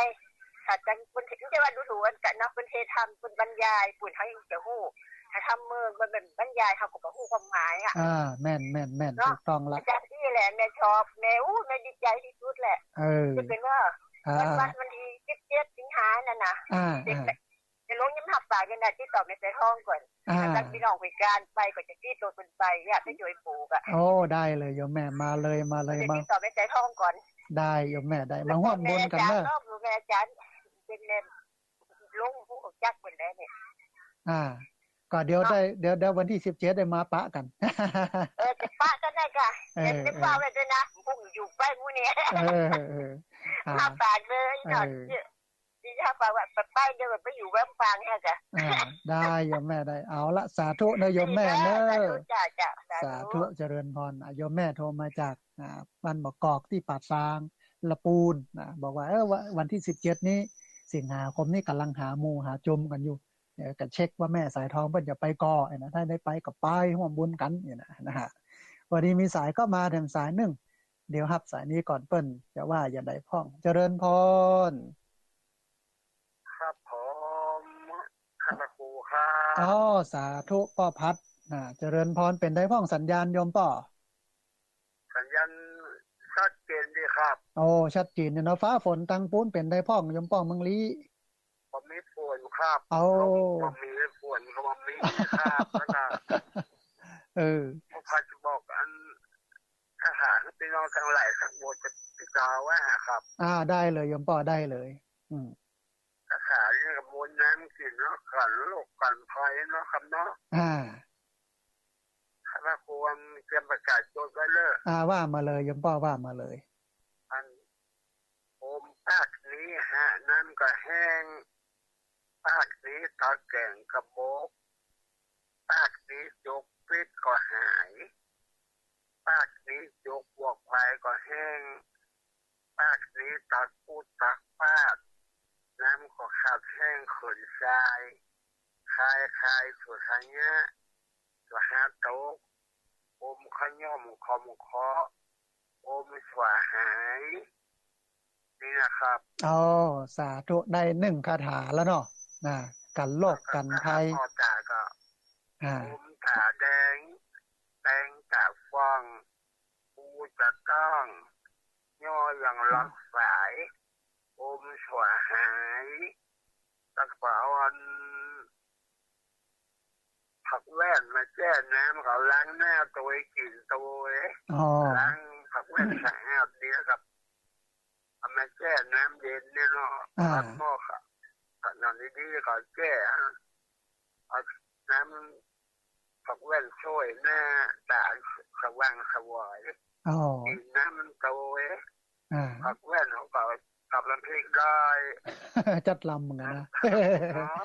ได้2คาถาเนาะโยมป่อเนาะสาธุเจริญพรเด้อวันนี้เอาแค่2พอก่อนสาธุสาธุมีความสุขความเจริญอายุมั่นยืนยาวอยู่วัดอยู่ว่าตลอดไปครับเนาะสาธุไปหากุศลกุศลนะครับเนาะสาธุเจริญพรสาธุครับถ้าควรอายุเก่าก็ครับได้40อยู่โยมป่อน้อยอยู่สาธุสาธุเจริญพรพ่อพาเนี่ย86นะครับโอ้แข็งแรงยังแข็งแรงอยู่โยมป่อเนาะสาภาพอย่างเนี้ยมาเป็นเนี่ยข้าวหามออกนี่แต่ว่ากินข้าวกะลำน้อยอยู่ดีโยมป่อดีแต่มันมาจ่ายเตี้ยเนาะเอาบุญยังมีอยู่ต่อไปโยมป่อสาธุสาธุเจริญพรทั้งหลายสวัสดีพี่คันว่าครูนาสาธุเขาเรียนเนาะครับเนาะเจริญพรนะป้อพัดแก้วล่าจากเมืองลี้ละปูนนะโทรเข้ามาบอกคาถา2คาถานะฮะเรียนเชิญเจริญพรนะท่านผู้ฟังเด้อโทรเข้ามาร่วมบุรบเอ่ยกันโทรเข้ามาร่วมแสดงความคิดความเห็นกันที่เบอร์064-125-4122เบอร์064-125-4122พอดีมีสายเข้ามาแถมสายหนึ่งเดียวครับสายนี้ก่อนเปิ้นจะว่าจะได้พ้องเจริญพรเจ้าอาจารย์โทรทั้งเจ้าสาธุแม่สายทองบ้านห้วยการเนาะเจ้าเจริญพรวันนี้มีอย่างจะมาอู้เอ่ยกับพี่น้องพ้องเจ้าขอการทำบุญนั่นนี้เขาก็ไว้เขาก็เป็นไม้ก็ใกล้ฝั่งเลยเนาะเจ้าอันขออนุญาตเจ้าทำบุญไว้เตะมันจึงบ่เสียหายจะได้สบายทุ่งเริงไปแน่ทำบุญกันเตะของเขาเจ้าข้าปรารถนาเอาตึ้งสัตว์บ่ได้คัดจนบ่ได้อันตรคัดเงินทองสิทรัพย์จังมีทำบุญกันไว้บ่ได้หมองสีสุขสบายดีชาติในชาติหน้านะเจ้าสาธุอนุโมทนาบุญเจริญพรเจริญพรสาธุสาธุนะแม่สายทองบ้านห้วยการบ้านโฮงละปูนนะโทรเข้ามาได้อู้เอ่ยกันถึงอันกรอนธรรมะนะถึงเรื่องของการทำบุญนะว่าบุญมันดีเนี่ยไว้เตอะเก็บไว้สั่งสมไว้มันจะเป็นประโยชน์ต่อไปต่างหน้านะต้องอนุโมทนาบุญกับโยมแม่สายทองกับกรอนดีๆตัวนะฮะเรียนเชิญเจริญพรนะท่านผู้ฟังเด้อที่เบอร์064-125-4122เบอร์064-125-4122โทรเข้ามาให้กำลังใจโทรเข้ามาร่วมอู้ร่วมเอ่ยถามปัญหาโทรเข้ามาเช็คสัญญาณเรียนเชิญเจริญพรพอดีมีสายเข้ามาสายหนึ่งเดี๋ยวครับสายนี้ก่อนเปิ้นจะว่าอย่าได้พ้องเจริญพรด้วยสาเจ้าสาธุโยมแม่เจริญพรแม่น้อยบ้านตะโทกตำบลตรงฝ่ายอำเภอเมืองลำปางเจ้าสาธุเจริญพรสัญญาณชัดเจนเนาะแม่เนาะเจ้าชัดเจนเจ้าบ้านตะโทกเป็นไงพ้องตะคืนลมฝนมีก่อเป็นฝนเป็นลมเจ้าตึงฝนตึงลมเลยเนาะเจ้าแม่เมาะนี่มีก็ลมฝนบ่มีสักหน่อยนี่ฝนทั้งลมเจ้าดีละจุ่มเย็นโยมแม่จุ่มเย็นนะสาธุอนุโมทนาบุญที่ติดตามรับฟังเนาะโยมแม่เนาะเป็นกำลังใจเนาะเจ้าได้กำลังใจจัดนักเลยโยมแม่อนุโมทนาเจ้าไว้เจ้าสาธุมาแม่น้อยบ้านตาโทกอำเภอเมืองลำปางนะพี่น้องลำปางโทรเข้ามาเรียนเชิญเจริญพรเนาะท่านผู้ฟังเนาะถ้าโทรบัดติดโทรแหมโทรแล้วโทรแหมน่าจะไปใส่อารมณ์มันนะต้องใช้ความเพียรนะถ้าบัดติดช่วงนี้ก็ติดโอกาสอังคารหน้ามันเป็นยังก็แล้วไปนะเอาให้ใหม่เนาะที่เบอร์064-125-4122เบอร์064-125-4122นึกว่าคนฟังนักแล้วก็โทรเข้ามากันนักกันหลายท่านผู้ฟังนะต้องทำใจน้อยนึงนะพอดีมีสายเข้ามาสายหนึ่งเดียวครับสายนี้ก่อนเปิ้นจะว่าอย่างไรพ้องเจริญพรจับพระเจ้าพระอาจารย์สาธุโยมแม่แนะนำตัวน้อยจากหมู่ เอ็ดของปลาจอมตองเจ้าสาธุพี่น้องจอมตองมีผู้มีสาระผู้อย่างล่ะเจ้าฟังผู้อาการล่ะเจ้าโอ้สาธุชื่นใจโยมแม่ชื่นใจเป็นกำลังใจเป็นยาปากดีเลยทุกใจแต่ว่าล่ะอาจารย์โอ้สาธุกอมล่ะที่ว่าแจ่นอู้เนาะเจริญพรยังได้กระติดตามกันต่อไปเนาะแม่เนาะเจ้าสาธุเจ้าสาธุสาธุนะโยมแม่บ้านไร่ขวางเปาอยู่ที่อำเภอจอมตองจังหวัดเชียงใหม่โทรเข้ามาบอกว่าถูกใจแต่ถูกใจว่าอ้วนขนาดนี่เนาะต้องอนุโมทนาบุญตัวเรียนเชิญเจริญพรนะท่านผู้ฟังเนาะที่เบอร์0641254122เบอร์0641254122พอดีมีสายเข้ามาสายหนึ่งเดี๋ยวครับสายนี้ก่อนเปิ้นจะว่าจะได้พ้องเจริญพรเจ้าไว้สาเจ้าสาธุโยมแม่แนะนำตัวน้อยอ๋อสาธุสาธุวันนี้เป็นได้พ้องสัญญาณโยมแม่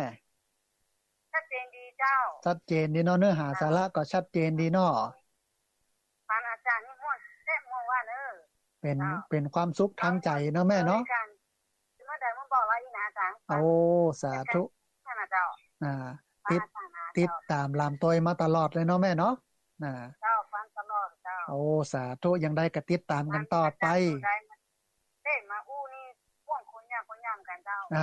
ใช่มีแง่มีมุมกันคนละอย่างเนาะสาธุอนุโมทนาบุญแม่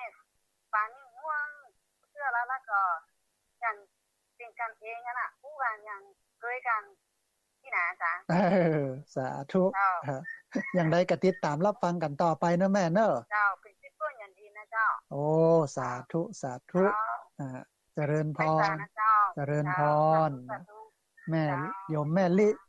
บ้านห้วยทกบ้านโฮงละปูนโทรเข้ามาบอกว่าโอ้ยฟังแล้วม่วนอกม่วนใจเป็นที่จังที่เปิ่งของญาติโยมทั้งหลายหลากหลายครูบาอาจารย์หลากหลายเรื่องราว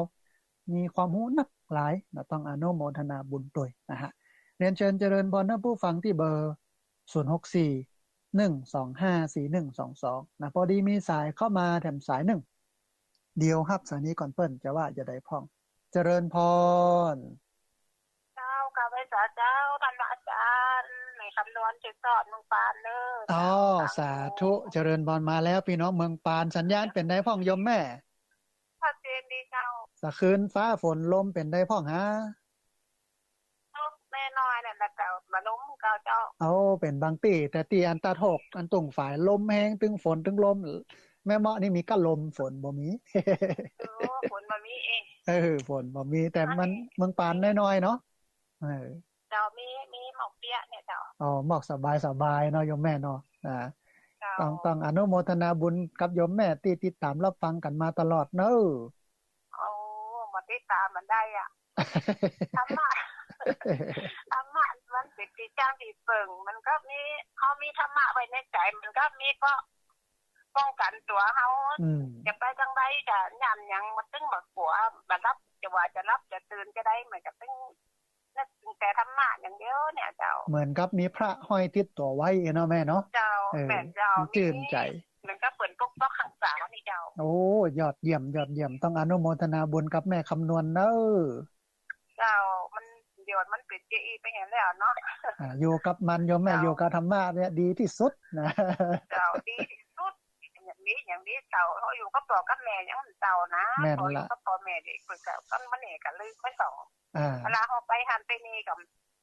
ลืมไปของแต่ว่าอันนี้เปิดถึงอยู่ในใจอยู่ในใจของเราอยู่ตลอดเวลาเนาะแม่เนาะเจ้าสาธุอนุโมทนาบุญกับโยมแม่เนอะเจ้าสาธุเจริญพรแม่คำนวณอำเภอแจ้อำเภอเมืองปานตำบลแจ้ซ้อนลำปางบอกว่าเนี่ยมีธรรมะอยู่ในอกอยู่ในใจอยู่ในวิถีชีวิตที่จริงฟังแล้วต้องเอาไปปฏิบัติท่านผู้ฟังมีกี่ข้ออย่างใดนะเอาไปเนี่ยมันได้อยู่กับชีวิตของเรามันจะเป็นผลดีนะฮะพอดีมีสายก็มาสายหนึ่งเดี๋ยวครับสายนี้ก่อนเปิ้นจะว่าจะได้พ้องเจริญพรพระเจ้าท่านสาธุโยมแม่แนะนำตัวน้อยเจริญพรอยู่ที่ไหนตั้งใดก็ไม่ต้องรัก จ้าชัยปราการเจ้าอ๋อพี่น้องชัยปราการสัญญาณชัดเจนดีเนาะเจ้าโอ้สาธุวันนี้เป็นได้พ้องคนโยม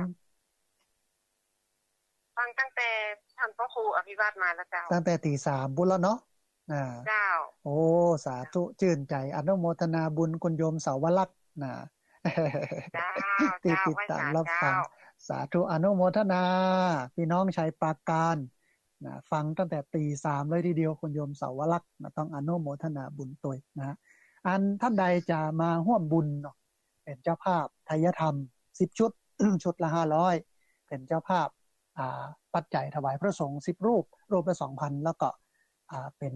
เจ้าภาพต้นไม้ต้นละ200นี่นะก็เรียนเชิญเจริญพรเดี๋ยวหลังจากเสร็จรายการแล้วประมาณสัก 9:00 น 10:00 น 10:00 นก็โทรเข้ามารวมบุญร่วมเอ่ยกันอาตมาภาพก็จะจดบันทึกอย่างไว้ต่างๆนะฮะพอดีมีสายเข้ามาสายหนึ่งเดี๋ยวรับสายนี้ก่อนเปิ้นจะว่าอย่าใดพ้องเจริญพรไปสาท่านอาจารย์สาธุเจริญพรคุณโยมแนะนำตัวน้อยอยู่ในเมืองเชียงใหม่เจ้าโอ้สาธุพี่น้องเชียงใหม่ชื่นใจสาธุสาธุไอ้ธรรมะวันนี้ดีมากเลยเจ้าฟังแล้วเข้าใจดีเนาะโอ้สุดยอดเลยให้อันจะติดตามต่อไปเพราะว่าติดตามอันเพจของท่านอาจารย์อันทุกธรรมะเช้าวันนี้กดไลค์กดแชร์ทุกวันเลยนะคะสาธุสาธุนะอันนี้เป็นแฟนตัวยงรุ่นเนี่ยเจ้าที่กดไลค์กดแชร์ทุกเพจเลยค่ะไอ้ที่ออกธรรมะเช้าวันนี้ทุกเช้าเลยติดตามตลอดเลยค่ะได้ประโยชน์อยู่เนาะคุณโยมเนาะเจ้าดีมากค่ะดีมากแต่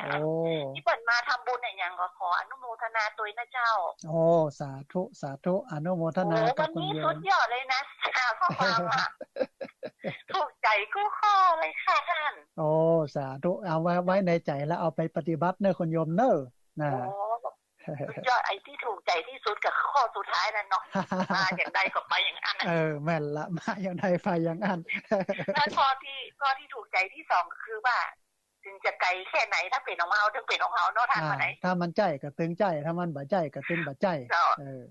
ใจก็ตึงใจเราติดตามพระอาจารย์ตลอดในตึงไอ้ธรรมะเช้าวันนี้ทุ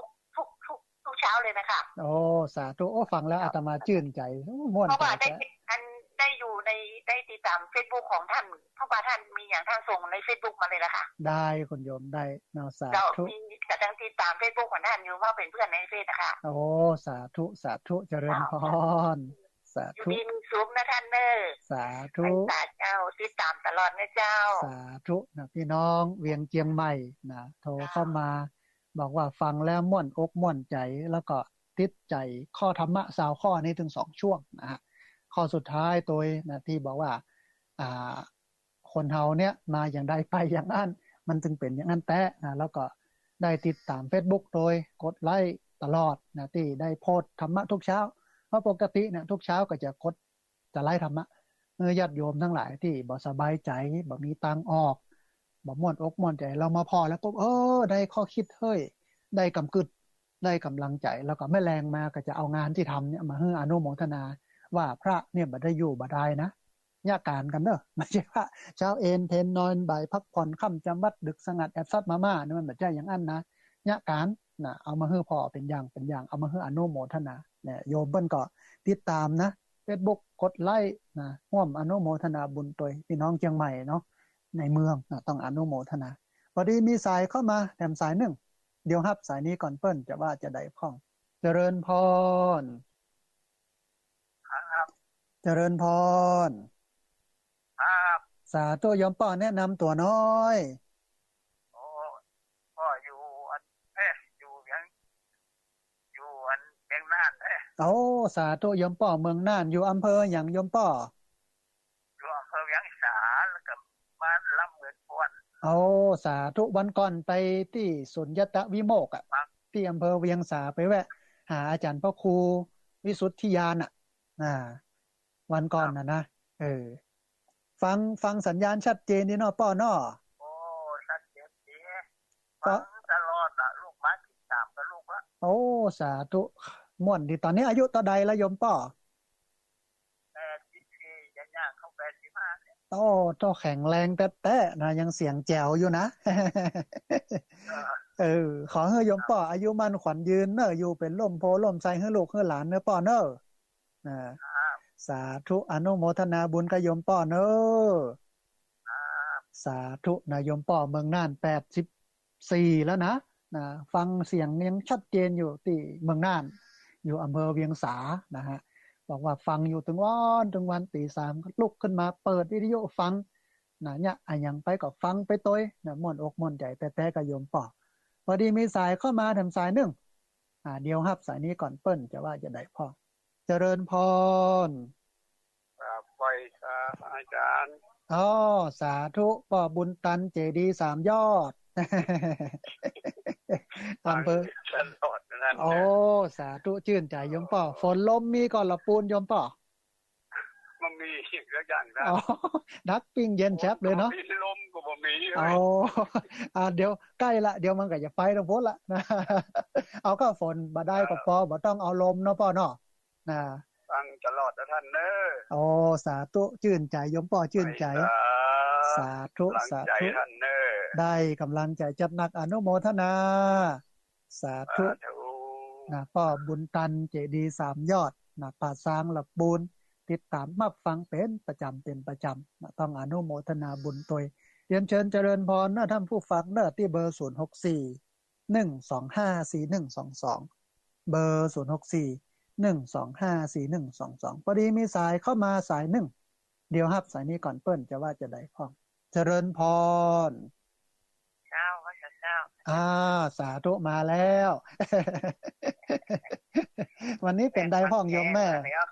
วันนี้เป็นได้พ้องสุดยอดแต่ค่ะทุกข้อทุกอย่างฟังแล้วมันสบายใจเนาะแม่เนาะเจ้าสบายใจขึ้นข้องเป็นข้อเนาะแต่ถ้าเอาไปปฏิบัติได้พ้องบ่ได้หลายก็ยังดีนะเนาะเจ้าปฏิบัติพ้องเนาะจ้ะแม่นสาธุอนุโมทนาบุญสาธุโยมแม่ฟังประจ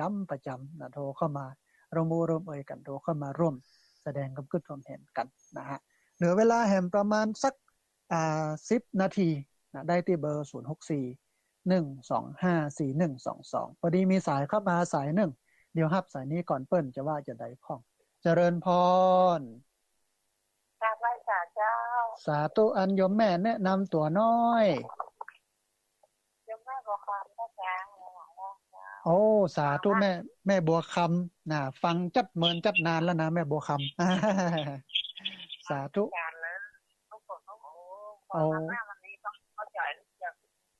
ม่วนใจเด้อเนาะแม่เนาะ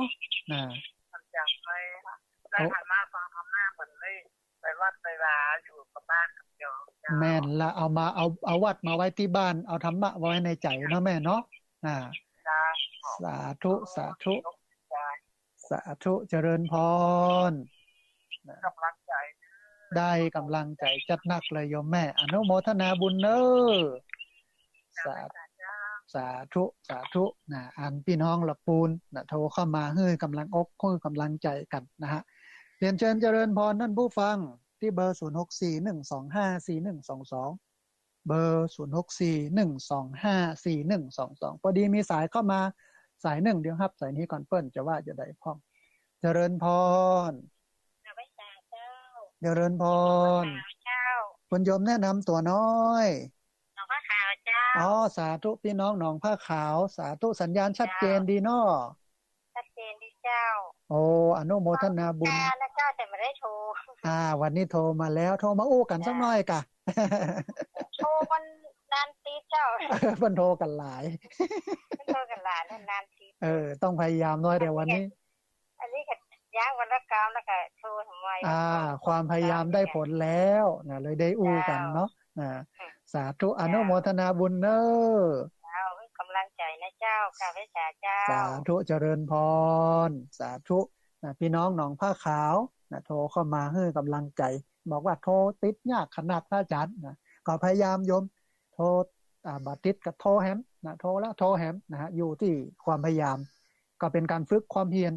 ฝึกวิริยะบารมีที่เกิดขึ้นจากการเพียรพยายามนะฮะก็อย่าไปใส่อารมณ์จะไปโมโหโทรมาบัดติดวันนี้ก็เป็นยังเดี๋ยวท้ายรายการจบรายการไปแล้ว9 โมง 10 โมงโทรมาแถมไม่ก็ได้หรืออังคารหน้าโทรแถมวันนี้มีสายเข้ามาสายหนึ่งเดียวครับสายนี้ก่อนเปิ้นจะว่าจะได้พ้อง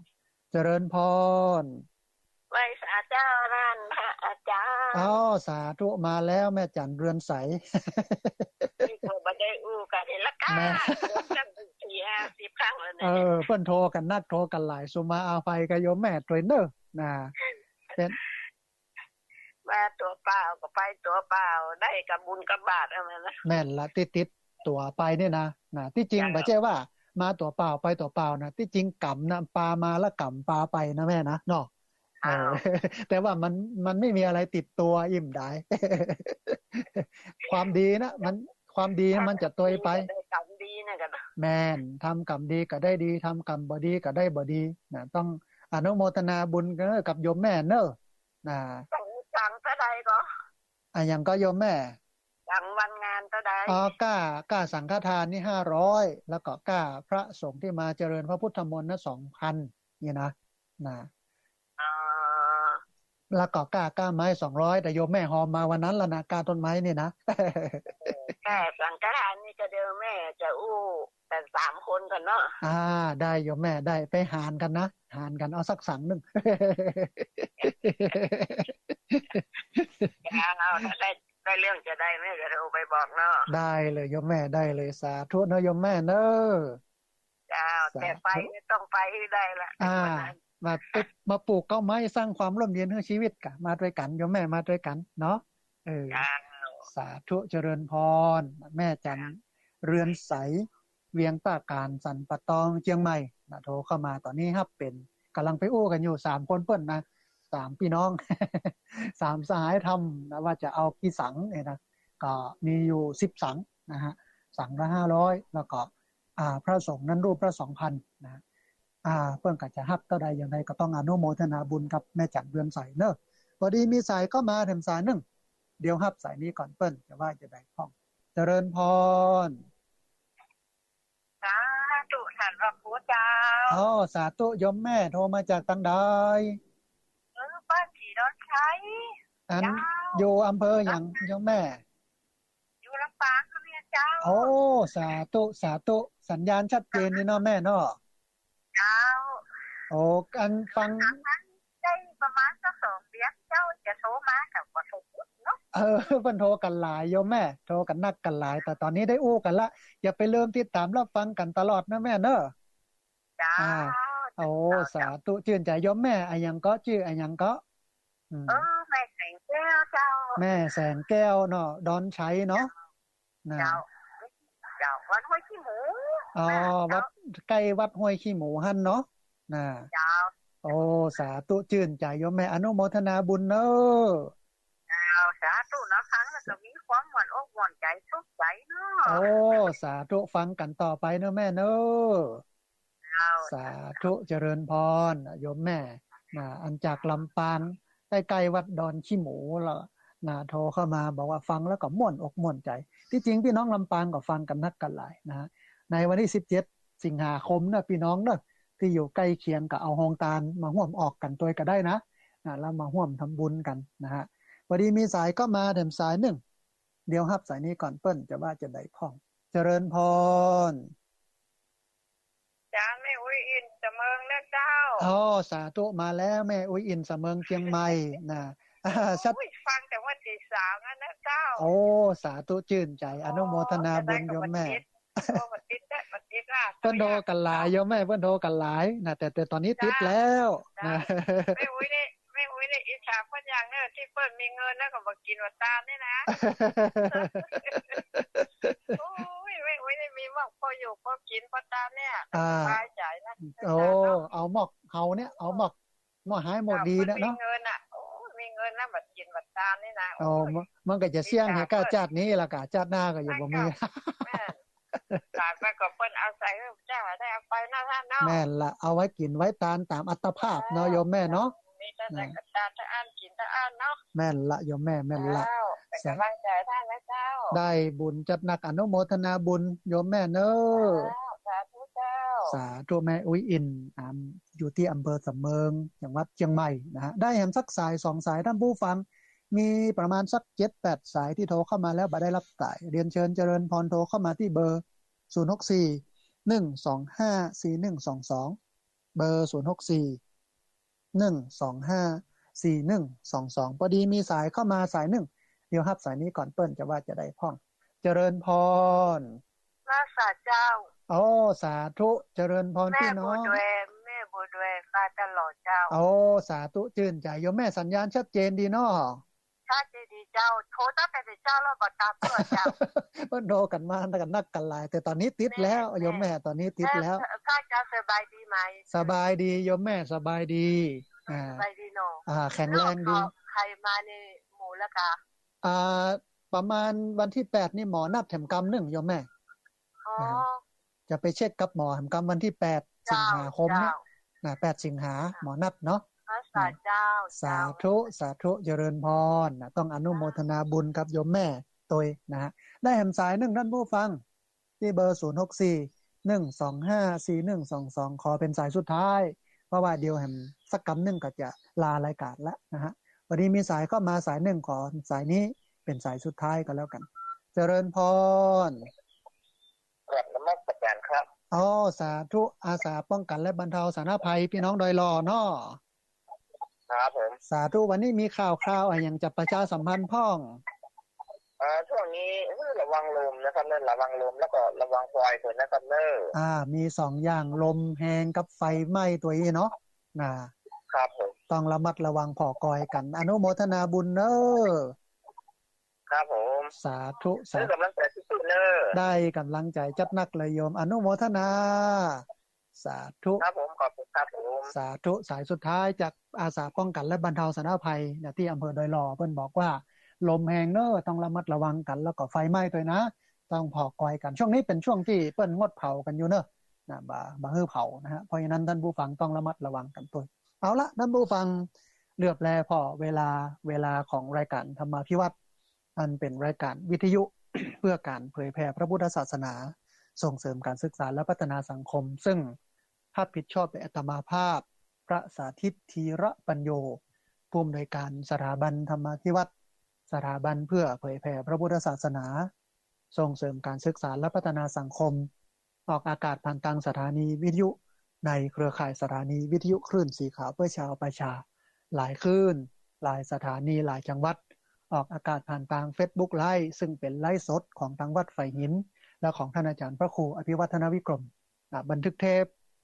เอาไปออกอากาศผ่านทางสถานีวิทยุเพื่อการศึกษาและพัฒนาอาชีพRadio Network FM 99.50 เมกะเฮิรตซ์ของวิทยาลัยเทคนิคกฟผ.แม่เมาะทุกวันศุกร์ในช่วงเวลา 8 โมงไปจนถึง 10 โมงครึ่งนะฮะแล้วก็บันทึกเทปเอาไปออกผ่านทาง YouTube ของอาตมาภาพพระสาธิตธีระปัญโยเอาไปออกผ่านทาง Facebook ของอาตมาภาพพระสาธิตธีระปัญโยแล้วก็เพจ Facebook ของสถาบันธรรมาภิวัตน์ซึ่ง3ช่องทางสุดท้ายต่างหลังนี้ท่านผู้ฟังสามารถไปติดตามรับฟังย้อนหลังไปก๊อปปี้ลิงก์ไปคัดลอกลิงก์ส่งแชร์เอาไปให้กับญาติธรรมทั้งหลายเพื่อได้ยินได้ฟังกันได้แถมตัวแล้วก็อย่าไปลืมนะวันที่17สิงหาคมพุทธศักราช2565มาร่วมบุญกัน1ทศวรรษ10ปีของที่พักสงฆ์สถาบันธรรมาภิวัตน์วันนี้อาตมาภาพต้องเอารายการนี้จากลาท่านผู้ฟังทั้งหลายไปก่อนอนุโมทนาบุญกับพระคุณเจ้าครูบาอาจารย์พระเถรานุเถระครูบาอาจารย์ครูบาสังฆทุกรูปที่ดูแลการออกอากาศการส่งกระจายเสียงอนุโมทนาบุญกับเจ้าของเครื่องเจ้าของสถานีที่รับสัญญาณเอาไปออกอากาศไปส่งกระจายเสียงอนุโมทนาบุญกับญาติโยมทุกคนทุกท่านที่ติดตามรับฟัง ทุกคนทุกท่านที่โทรเข้ามาแล้วขออภัยกับญาติโยมที่บ่ได้รับสายโทรเข้ามาแล้วปฏิติก็ดีนะฮะสัพพพุทธานุภาเวนะด้วยเดชเดชะอนุภาพของพระพุทธเจ้าสัพพธรรมานุภาเวนะด้วยเดชเดชะอนุภาพของพระธรรมเจ้าสัพพสังฆานุภาเวนะด้วยเดชเดชะอนุภาพของพระสังฆเจ้าศรัทธาสุธีพระวันตุเตขอความสุขความเจริญในธรรมจงบังเกิดมีแด่บรรดาศรัทธาสาธุชนทุกคนทุกท่านตลอดกาลเป็นนิจเทินเจริญพร